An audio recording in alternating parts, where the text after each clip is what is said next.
The church called the internet the devil. And I know because I was there, not as a visitor, not as a casual member sitting on a third pew. I was a licensed minister in the AME church. I was also a steward in the AME church. And for years, I asked my church to create a website. For years. And then I even learned how to build websites myself so I can offer to do it for them. And girl, they said no. Every single time I asked, they said no until the pandemic of 2020 hit. And suddenly, the church that called the internet the devil needed the internet to survive.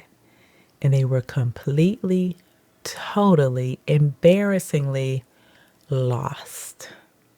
What happened next is what I want to talk about today because the church's relationship with technology is not just a funny story. It is a warning. And if you are a Christian woman sitting on your gifts and skills and a calling that could be generating real income right now for you and your church, this video is going to hopefully light a fire under you. So let me take you back before social media, before YouTube, before any of this. When the internet first showed up on the scene, the church called it the devil. It was too worldly. It was too dangerous. It was full of sin and distraction and everything a good Christian should stay away from. And so a lot of churches stayed off of the internet, refused to engage with social media, decided that the safest thing was to not have anything to do with it at all. And then the world moved on without them. And then social media came and the same thing happened all over again. They called it the devil's playground, a distraction from real ministry, something for the world, not for the church. And of course, the world kept moving. And then 2020 happened. The pandemic shut down every single church building in America. There was no Sunday service, no Wednesday Bible study, no Easter program, no fellowship at all in person, and no offering plate passed down the aisle, right? Nothing. And the churches that had spent years calling these tools the devil had absolutely nothing to fall back on. I watched so many churches within the AME. I'm in the 11th Episcopal District. I watched so many scramble to figure out how to even have church service. And what they did, girl, they used free conference call. There was a free conference call number. And girl, the free conference call number, I think it's actually called free conference call. But anyway, it was where 10 people are talking at the same time and nobody could hear anybody. And someone's grandma has her phone on the speaker in the kitchen, and there'll probably be a dog barking in the background. It was a hot mess, okay? That was church for a lot of churches and or during the 2020 pandemic.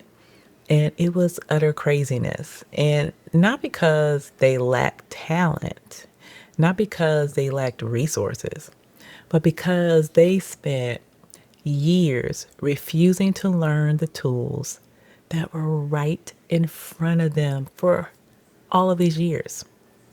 Now, I want to be clear about something before I tell my story. I did not do what I did to prove a point. I did it because I love my church, and I could not watch to see them struggle when I knew exactly how to help them, right? So I stopped waiting for permission. Like, I stopped asking them to create a website. I just did it one day. I was like, you know what? Let me just do it. So I built a website for them, and I also created a Facebook page. And I set up a way for the congregation to give online so they can give their tithes and offerings, even when no one could walk through the church doors. And I got a family member to help get them set up on Zoom so where they could actually see each other. They can actually have church, right? And see each other instead of using the conference call number with a dog barking and the girl.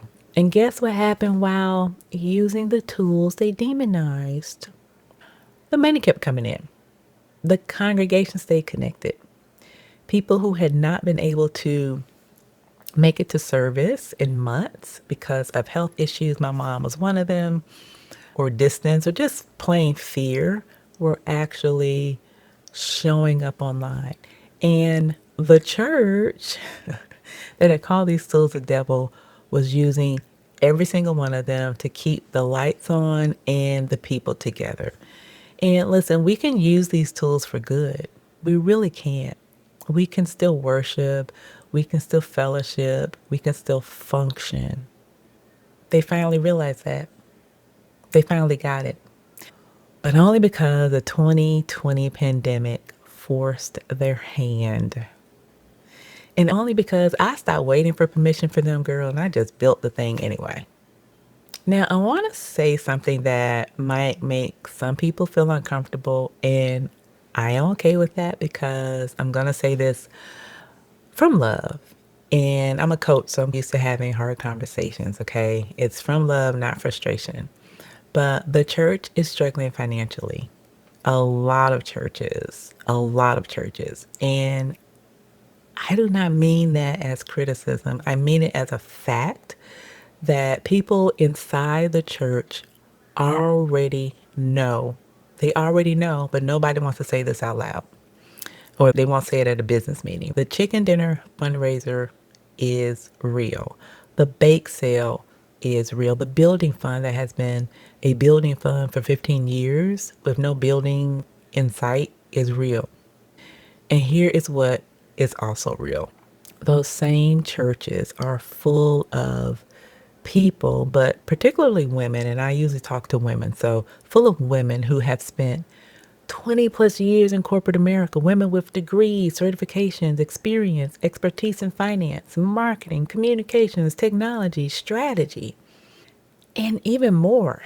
Right? I'm just scratching the surface. Women who know exactly how to build a revenue strategy for the church. Women who could look at the church's finances on Monday morning and then have a real plan by Wednesday afternoon. But the church will not listen to them. Maybe it's because they're women.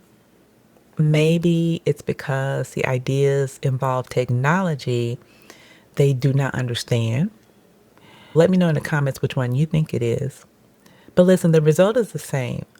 All of that talent, all of that expertise is sitting in the pew on Sunday morning while the pastor announces another chicken dinner sale.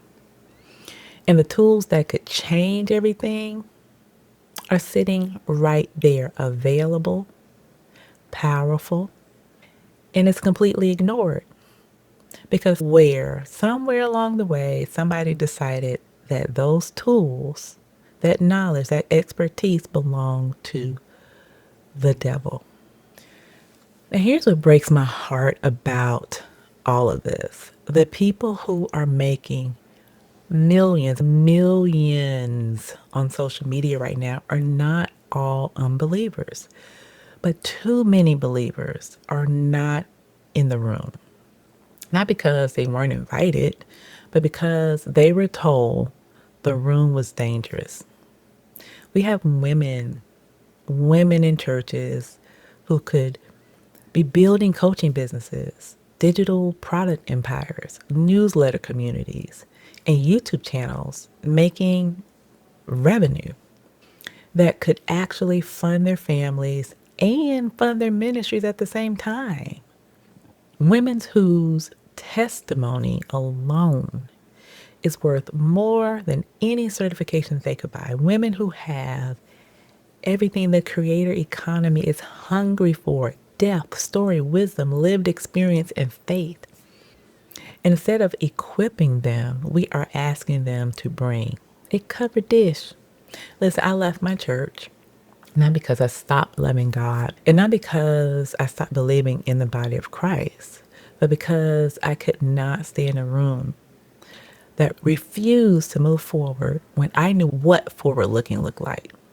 When I had already built the tools they needed and watched those tools saved the very church that had rejected them. And if you are a woman sitting in a church right now, or maybe you're sitting outside one, feeling like everything you know and everything you carry has been overlooked and underused, I need you to hear me. God gave you those gifts for such a time as this. Listen, we are living through a moment that will not come again. The tools, some of the tools are free, and some are actually pretty cheap. YouTube, podcasting, email, newsletter, digital products. You don't need a production team anymore. You don't need a big following. You do not need anyone's permission. You need a story. You need a testimony. You need your experience. You need your calling. And you also need a willingness to stop waiting for the room to understand you already know and just do the thing. That is what I did, right? When I built that website without permission, I stopped asking, I just did it. That is what I did when I left a church that would not move forward. And that is what the women I work with are doing every single day when they take 20 plus years of corporate experience and package it into a coaching business that pays them $3,000 to $5,000 a month to start. The church called the internet the devil, but the internet kept a lot of churches alive during the pandemic. And social media, used with purpose and strategy and faith, can fund the very ministry you have been called to build. The tools are not the devil, sis. The tools are not the devil. The devil is the fear that keeps you from using those tools. Now, listen, if you are watching this and you know you are called to be a coach, for instance, but you don't know what kind of coach you're supposed to be, I have something that I created just for you. It's a free quiz, and it's called What Type of Faith-Based Coach Are You Secretly Meant to Be? And this quiz will show you in about 3 to 5 minutes exactly where your gifts are pointing. The women who need you are out here. They're out here now looking for you. So listen, I'll put the link in the description in this video and in the show notes of the podcast if you're listening to the Launch Your Coaching Ministry podcast. So here's what I need you to walk away with today. Please. The church called the internet the devil, and then the pandemic proved them wrong. The church called social media the devil and still is calling social media the devil. And the pandemic showed us exactly what it costs to be unprepared and disconnected from the tools that God put right in front of us. You have gifts. You have a calling. You have decades of experience that anybody would pay for.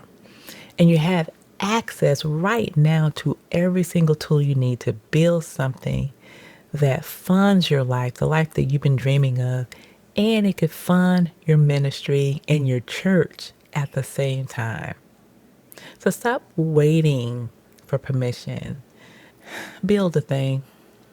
Listen, God already said yes, and that is the only yes you will ever need. So just go build the thing, sis. If this video found you at the right time, you are exactly who I create for.